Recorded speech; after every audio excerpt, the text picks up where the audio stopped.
हज़रत इकबाल रहमतुल्लाहि ताला अलैह फरमाते हैं रूमी इश्क व मोहब्बत रा दलील, रूमी इश्क व मोहब्बत रा दलील, तशना कामा रा कलामश सलसबील।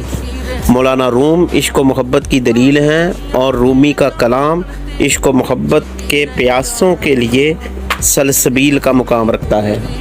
सलसबील जन्नत के एक चश्मे का नाम है जिसका मतलब है हल्क में आसानी से उतरने वाला। रूमी इश्क व मोहब्बत रा दलील, तशना कामा रा कलामश सलसबील।